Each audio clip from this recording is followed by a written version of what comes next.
Hello friends, नमस्कार। आज मैं अरविंद पचौरी और आज हम बात करेंगे फार्मर प्रोड्यूसर ऑर्गेनाइजेशन के बारे में।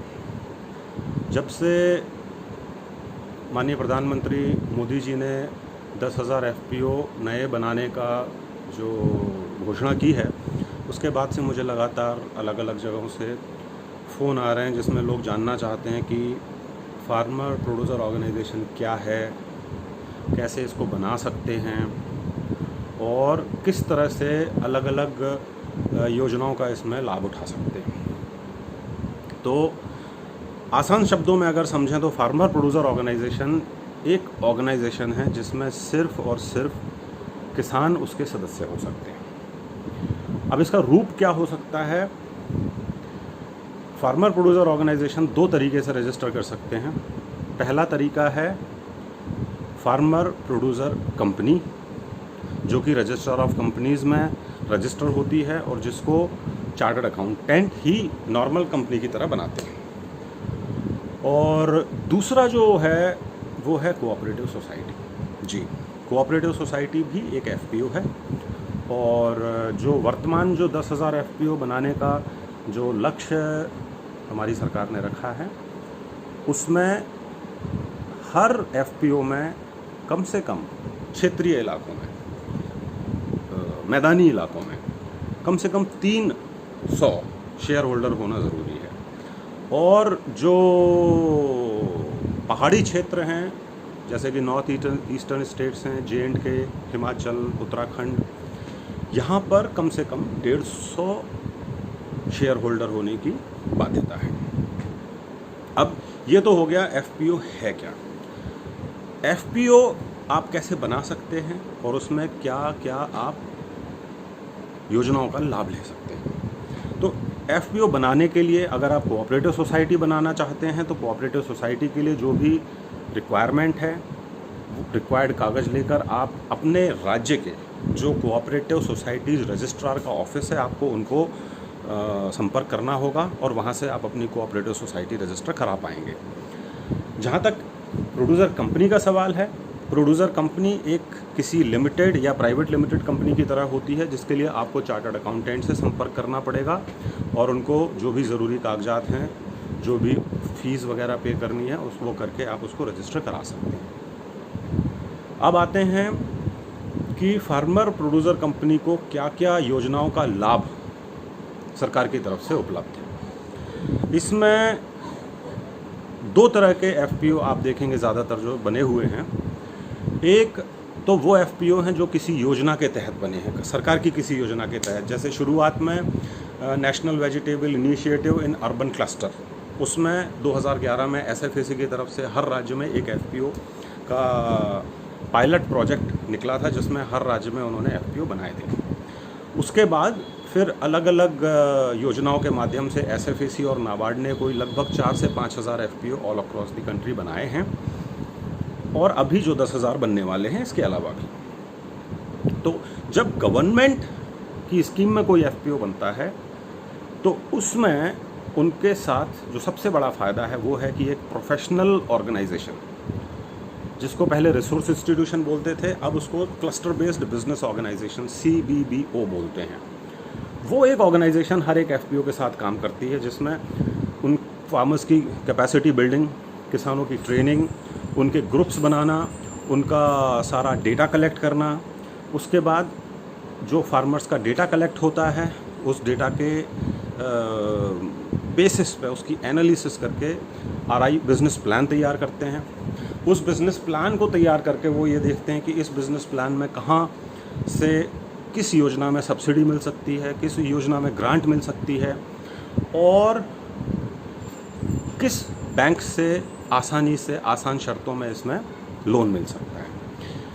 ये है बिज़नेस प्लान इम्प्लीमेंटेशन की बात। इसके अलावा हर फार्मर प्रोड्यूसर कंपनी को जो भी उनका शेयर इकट्ठा होता है, शेयर मनी जिसको बोलते हैं इक्विटी, 15 लाख रुपए तक फार्मर प्रोड्यूसर कंपनी को मैचिंग इक्विटी ग्रांट सरकार की तरफ से मिलती है, जो कि एसएफएसी से मिल सकती है, नाबार्ड से मिल सकती है और एनसीडीसी से मिल सकती है। इसमें एक कंडीशन है कि एक किसान प्रति किसान 2,000 रुपये तक की ग्रांट इसमें है। तो अगर आप 15 लाख लेना चाहते हैं तो आपके FPO में 750 किसान होने चाहिए। अगर आपके किसान कम हैं, मान लीजिए 500 किसान हैं, तो 2,000 प्रति किसान के हिसाब से लगभग 10 लाख रुपए तक की इक्विटी ग्रांट आप ले सकते हैं। और जितनी आप ग्रांट लेना चाहते हैं उतना शेयर मनी आपके FPO के अकाउंट में होना चाहिए। इसकी पूरी विधि sfacindia.com के वेबसाइट पर आपको इसकी सारी जानकारी मिल जाएगी। फिर एक दूसरी जो योजना है जिसका सारे FPO लाभ ले सकते हैं वो है क्रेडिट गारंटी स्कीम। पहले इसमें 1 करोड़ तक की क्रेडिट गारंटी थी, अब नई योजना में 2 करोड़ तक की क्रेडिट गारंटी है। इसका मतलब है, क्रेडिट गारंटी का मतलब है कि अगर FPO कोई बिज़नेस करना चाहता है, कोई प्रोसेसिंग यूनिट लगाना चाहते हैं, कोई मार्केटिंग वैल्यू एडिशन, कोई भी इंफ्रास्ट्रक्चर क्रिएट करना चाहते हैं, तो आपको 2 करोड़ रुपए तक का लोन लेने के लिए कोई गारंटी या सिक्योरिटी देने की ज़रूरत नहीं है। आपको इस लोन को लेने के लिए उसकी गारंटी सरकार देगी 2 करोड़ तक की। अब उसमें एक और कंडीशन है कि उसमें 85% तक की सिक्योरिटी सरकार देगी, 15% का जो शेयर है वो FPO का रहेगा। तो इस तरह से करके हम एक बार फिर से इसको रिवाइज़ करते हैं कि एक FPO जो बनाया गया है, अगर अच्छा एक और बात हम मिस कर गए कि जो FPO किसी गवर्नमेंट की स्कीम के तहत बने हैं उसमें पहले 3 साल तक उस FPO को चलाने का खर्चा सरकार देती थी, जिसको बोलते हैं मैनेजमेंट कॉस्ट। अब नए प्रोजेक्ट में इसको बढ़ाकर कर दिया गया है 5 साल। तो 5 साल तक FPO को चलाने के लिए उनके ऑफिस का खर्चा, उनके CEO या मैनेजर बोल सकते हैं, उनकी सैलरी, अकाउंटिंग का खर्चा, ये सब कुछ मिला के कोई 3-4 लाख 5 लाख रुपए सालाना जो खर्च है वो सरकार FPO को देती है। उसकी पूरी प्रक्रिया है, जो भी रिसोर्स इंस्टीट्यूशन या CBBO उस संबद्ध FPO से जुड़े हुए हैं वो ये सारी कागजवाही करके उनको वो दिलाते हैं। अब आते हैं मुख्य सवाल पर, जो कि ज़्यादातर मुझसे पूछते हैं लोग, और पिछले कुछ महीनों से मुझे लगातार इसके बारे में फ़ोन आ रहे हैं। सबका सवाल ये होता है कि हम FPO बनाना चाहते हैं और हम सरकारी योजनाओं का लाभ कैसे उठा सकते हैं और FPO कैसे बना सकते हैं। तो ये तो मैं आपको बता चुका हूँ कि FPO बना कैसे सकते हैं। FPO में सरकारी योजनाओं का लाभ उठाने के लिए जो अभी मैंने आपको 2 बात बताई, अगर FPO किसी सरकारी योजना के तहत बना है और रिसोर्स इंस्टीट्यूशन या एक क्लस्टर बेस्ड बिजनेस ऑर्गेनाइजेशन उस FPO से सरकार की तरफ से जुड़ी हुई है, तो आपको FPO चलाने के लिए 5 साल तक की मैनेजमेंट कॉस्ट सरकार से मिलेगी। अगर आप FPO खुद बनाते हैं, आप 10, 20, 50 किसान मिलकर FPO बना लेते हैं, तो वो मैनेजमेंट कॉस्ट का बेनिफिट आपको शायद नहीं मिल पाएगा। अगर आपको वो बेनिफिट लेना है तो आपको किसी न किसी सरकारी योजना के माध्यम से जो बन रहे हैं FPO उसमें जुड़ना होगा।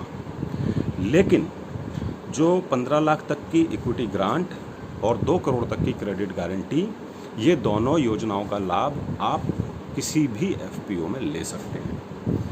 अब आते हैं हम बिजनेस प्लान इम्प्लीमेंटेशन के ऊपर, जो कि आखिरी हमारे वीडियो का आखिरी हिस्सा है।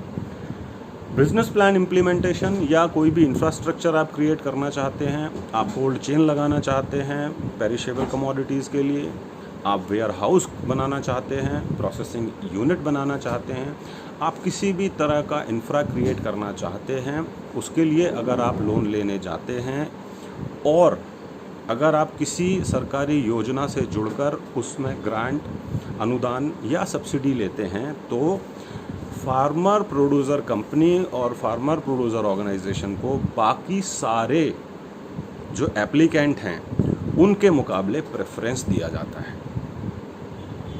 आप बात को समझिए, प्रेफरेंस दिया जाता है।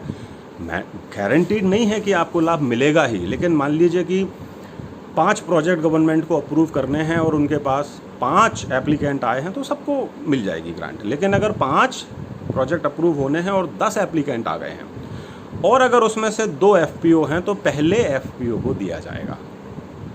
इस तरह से अब आप समझ गए होंगे मोटा मोटी, जो FPO योजनाओं के तहत बने हैं उनको मैनेजमेंट कॉस्ट का फ़ायदा मिलेगा। अगर आपने खुद अपने तौर पर एफपीओ बनाया है या बनाना चाहते हैं तो आप बेशक मैनेजमेंट कॉस्ट का फ़ायदा नहीं उठा पाएंगे, लेकिन अन्य सारी योजनाओं का लाभ आपको मिलेगा, जिसमें एक है इक्विटी ग्रांट, दूसरा है क्रेडिट गारंटी और तीसरा है अन्य बहुत सारी योजनाओं में जहां पर इंफ्रास्ट्रक्चर के लिए फंडिंग है, वैल्यू एडिशन, मार्केट लिंकेजेस के लिए फंडिंग है, उन सब में आपको प्राथमिकता मिलेगी। इसके साथ ही मैं वीडियो समाप्त करता हूं। नमस्कार।